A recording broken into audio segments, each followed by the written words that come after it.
നടന്മാരായ Sreenath Bhasi, Shane നിഗവുമായി സഹകരിക്കില്ലെന്ന് മലയാള cinema നിർമ്മാതാക്കളുടെ സംഘടന. കൊച്ചിയിൽ നടന്ന സിനിമാ സംഘടനകളുടെ യോഗത്തിലാണ് തീരുമാനം. ഷെയ്ൻ നിഗം, ശ്രീനാഥ് ഭാസി എന്നിവരെക്കുറിച്ച് കൂടുതൽ പരാതികൾ ലഭിച്ച സാഹചര്യത്തിലാണ് ഇത്തരമൊരു തീരുമാനത്തിലേക്ക് ഇപ്പോൾ നിർമ്മാതാക്കളുടെ സംഘടന എത്തിയിരിക്കുന്നത്. വിശദാംശങ്ങളുമായി അശ്വതിയുണ്ട്.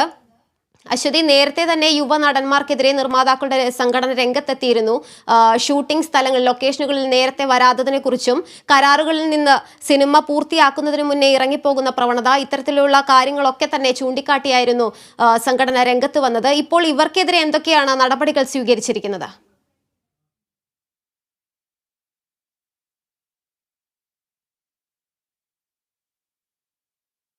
ഇപ്പോൾ ശ്രീനാഥ് ഭാസിയും ഷെയ്ൻ നിഗവുമായി സഹകരിക്കില്ലെന്ന് മലയാള സിനിമാ നിർമ്മാതാക്കളുടെ സംഘടന അറിയിച്ചിരിക്കുകയാണ്. കൊച്ചിയിൽ നടന്ന സിനിമാ സംഘടനകളുടെ യോഗത്തിലാണ് ഇത് സംബന്ധിച്ച തീരുമാനം ഉണ്ടായിരിക്കുന്നത്. വൈകി എത്തുന്നവരുമായും മയക്കുമരുന്ന് ഉപയോഗിക്കുന്ന താരങ്ങളുമായും സഹകരിക്കില്ല എന്നും സംഘടന അറിയിച്ചിട്ടുണ്ട്. വിശദാംശങ്ങളുമായി ടി അശ്വതി ചേരുകയാണ്. അശ്വതി, ഈ നടന്മാർക്കെതിരെ എന്തെങ്കിലും നടപടികൾ ഇപ്പോൾ സ്വീകരിച്ചിട്ടുണ്ടോ? എന്തൊക്കെയാണ് വിശദാംശങ്ങൾ?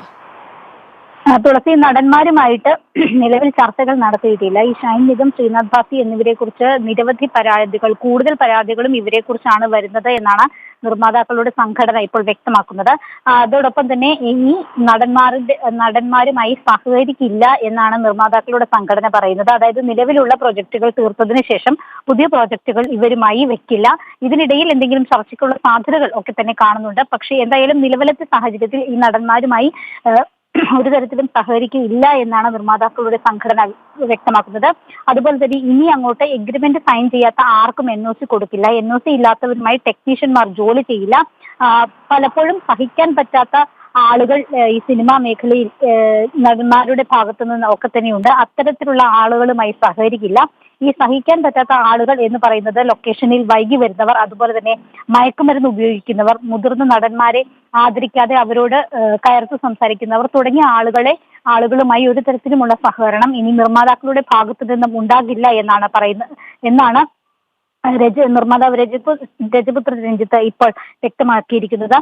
അതുപോലെ തന്നെ മയക്കുമരുന്ന് ഉപയോഗിക്കുന്ന ഒരുപാട് പേർ സിനിമയിൽ ഉണ്ട് എന്ന് അദ്ദേഹം തുറന്നു പറഞ്ഞിരിക്കുകയാണ്.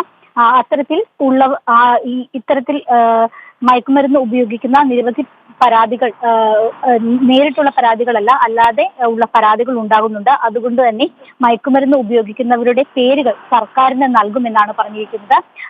സാംസ്കാരിക വകുപ്പ് മന്ത്രിയുമായി ഇക്കാര്യം സംസാരിച്ചിട്ടുണ്ട്, അദ്ദേഹത്തോട് ഇക്കാര്യം സൂചിപ്പിച്ചിട്ടുണ്ട്. പക്ഷേ ഇതിന്റെ ഒരു ലിസ്റ്റ് സർക്കാരിന് നൽകുമെന്ന് തന്നെയാണ് ഇപ്പൊ നിർമ്മാതാക്കളുടെ സംഘടന വ്യക്തമാക്കിയിരിക്കുന്നത്. അതോടൊപ്പം തന്നെ അമ്മ സംഘടനയുടെ പ്രതിനിധിയായിട്ട് ഇടവേള ബാബു നിർമ്മാതാക്കളുടെ ആരോപണങ്ങളിൽ കഴമ്പുണ്ട് എന്ന് പറഞ്ഞിരിക്കുകയാണ്. അമ്മയിൽ അംഗമല്ലാത്തവർക്കെതിരെ നടപടിയെടുക്കാൻ സാധിക്കില്ലെന്നും അവരെ പ്രൊട്ടക്ട് ചെയ്യാനോ അവരുടെ കാര്യങ്ങളിൽ ഇടപെടാനോ സാധിക്കില്ലെന്നും ഇടവേള ബാബു ഇന്ന് വ്യക്തമാക്കിയിരിക്കുകയാണ്. പ്രധാനമായും ശ്രീനാഥ് ഭാസി അമ്മയിൽ അംഗമല്ല. അതുപോലെ തന്നെ ഇത്തരത്തിൽ ലഹരി മരുന്ന് ഉപയോഗിക്കുന്ന ആളുകൾ നിരവധി ഉണ്ട് എന്ന് അദ്ദേഹവും പറഞ്ഞിരിക്കുകയാണ്. അത്തരത്തിലുള്ള മയക്കുമരുന്നുമായി ബന്ധപ്പെട്ട കാര്യങ്ങളിൽ തുടർ നടപടികൾ ഉണ്ടാകുമെന്നാണ് ഇപ്പോൾ സിനിമാ സംഘടന, അമ്മ, അതുപോലെ തന്നെ പ്രൊഡ്യൂസേഴ്സ് അസോസിയേഷൻ, അതുപോലെ തന്നെ ഫെഫ്ക തുടങ്ങിയ സംഘടനകൾ ചേർന്നിട്ടുള്ള ഇന്നത്തെ യോഗത്തിൽ തീരുമാനമായിരിക്കുന്നത്. തുളസി, വ്യക്തമാണ് അശ്വതി. നിസ്സഹരണ മനോഭാവം കാണിക്കുന്ന താരങ്ങൾക്കെതിരെ വ്യക്തമായ നടപടി സ്വീകരിക്കാനാണ് ഇപ്പോൾ നിർമ്മാതാക്കളുടെ സംഘടനയുടെ നീക്കം. ശ്രീനാഥ് ഭാസി, ഷെയ്ൻ നിഗം തുടങ്ങിയ താരങ്ങൾക്കെതിരെയാണ് കൂടുതൽ പരാതികൾ ലഭിച്ചിരിക്കുന്നത്. ഇതിന്റെ അടിസ്ഥാനത്തിൽ ഇവരുമായി സഹകരിക്കില്ല എന്നൊരു നിലപാടിലേക്ക് നിർമ്മാതാക്കളുടെ സംഘടന എത്തിയിരിക്കുകയാണ്. വിശദാംശങ്ങൾ നൽകുകയായിരുന്നു ടി അശ്വതി.